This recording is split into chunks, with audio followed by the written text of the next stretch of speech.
Hello, my name is Evan Packard, and I am 14 years old, and I have a 12-year-old brother who has autism.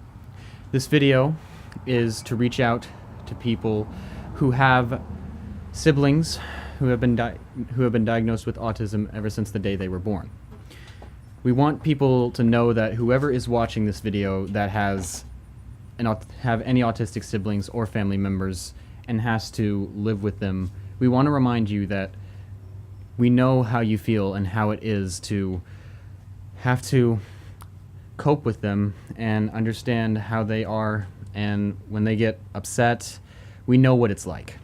So, which is why I'm wanting to reach out to anybody who has an autistic sibling and tell them that, hey, we know your pain, and to ask them how they handle their sibling, how they can calm them down, and figure out what they can do to make the situation better and not make it worse. For instance, my brother has multiple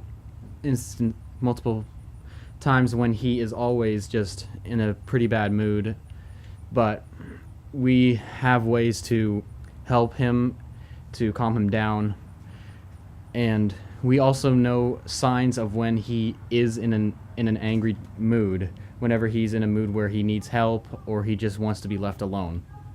So this video is to help you, to give you some tips on to see what or how you can help your younger brother or sister or any family member who has autism, help calm them down and help them feel better.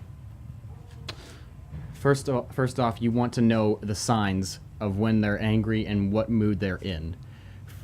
For instance, first off, they have a really hard time when it comes to communicating with people. They have different ways of communicating. But if you listen to them and see how they are, you can notice when they're in a bad mood or in a I need help mood.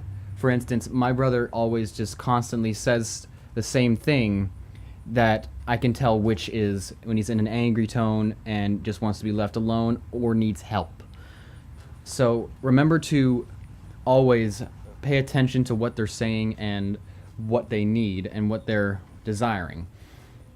Number 2 is to never fight them. Never hurt them, because even if it looks like that fighting them is the right answer, it's never the answer and never is, because that doesn't do anything but make the situation worse and make them scared of you.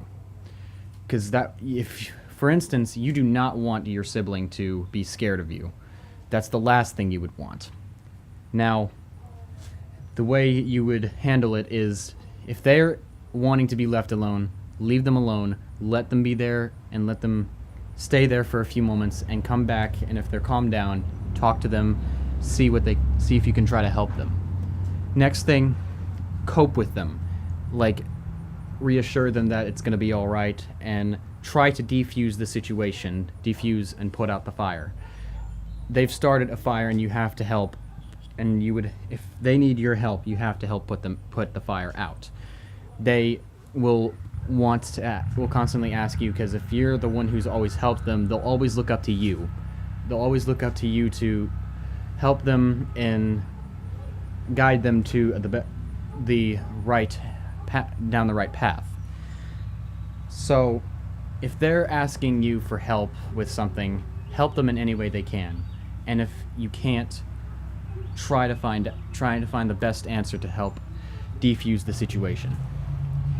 And finally, just entertain them, cooperate with them, and talk to them. Just interact with them at all, because, for instance, my brother Noah has come into my room sometimes and always asked to play with me, and of course, the things that you're doing, it can stop for a second. It can stop for like 5 or 10 minutes, because they're not going to want to keep you from what you're doing for an hour or 30, but if I don't know your sibling and I don't know how they act, but I know what mine is, and I know that they all have something in common, which is they all have autism, and they want attention from their older sibling that they're supposed to look up to. So interact with them. Do something that you know both of you will like, both of you will enjoy. Make sure that what you're doing will not hurt them or make them see anything and look up to you the wrong way, because that is something you would never want them to remember.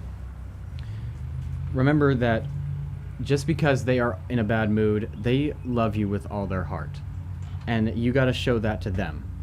Always show that you love your sibling, and always constantly tell them that we care about you and we love you, even if they say that they hate you. They don't. They're just in a bad mood. Just remind them that you love them and always will. Thank you for watching.